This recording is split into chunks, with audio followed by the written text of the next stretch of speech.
Today's video, we are going to be making the Black Russian. Now, this is probably the easiest cocktail we've made up to this point. So a little warning, this might be one of the shortest videos we've made up to this point as well.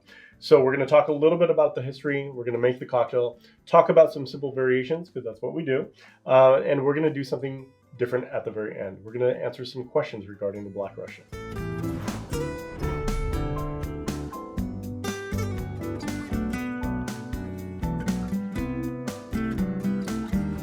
Hi everyone, I'm Chris from A Bar Above. I'm a 15-year veteran of the bar and somebody that just loves making fun and creative cocktails.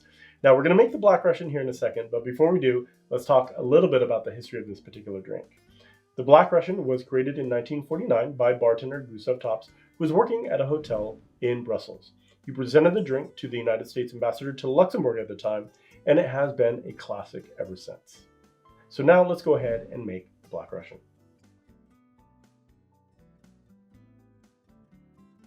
To make the Black Russian is pretty easy. So we're going to start off with 2 ounces or 2 parts of vodka.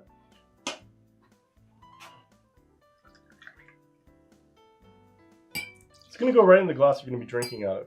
This is called a built cocktail. So then we're going to do 1 ounce or 1 part of coffee liqueur or Kahlua. That's just going to go in the same glass. We're going to add some ice. Just give it a quick stir.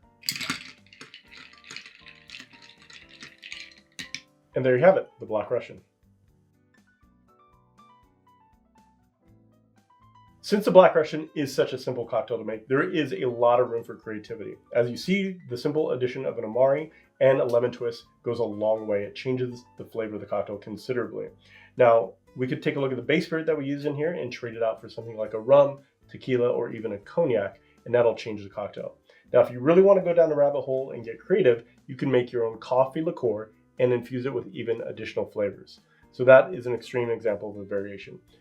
Probably one of the easier variations to do is simply a Black Russian like we just made with the addition of cola. This is called a Colorado Bulldog. And now let's talk about the most popular variation of the Black Russian, and that is counterpart, the White Russian. Now this is also going to be the perfect segue into the questions, because this is the #1 question that we get in regards to the Black Russian. What's the difference between a Black Russian and a White Russian? And the answer is simply the addition of cream. The other question that relates to this is, does Black Russians contain dairy? And the answer is no, unless you have the dairy to turn it into a White Russian. So they're kind of coupled. The next question we get is more focused on coffee liqueur. And that is, what's the difference between a coffee liqueur and Kahlua? Kahlua is just one example in one brand of a coffee liqueur. There could be many different brands, each with their own focus of flavor and sweetness. So there can be many different brands. Finally, the last question we have is, can you use an infused vodka in a Black Russian? And the answer is absolutely. Highly recommend trying your experimentation on this and coming up with your own creative twist on the Black Russian. If you have a creative twist, please put it in the comments below. We would love to hear what your favorite version of it is. There we have it. We've made the Black Russian, talked about its history, and some variations within, and answered a bunch of questions as well. So we know you've watched videos like this before. You know what we're going to ask. Hit the like, subscribe, and the bell icon, and you will get notified anytime we produce cocktail videos just like this one. Until then, I hope you are enjoying your favorite version of the Black Russian. Cheers.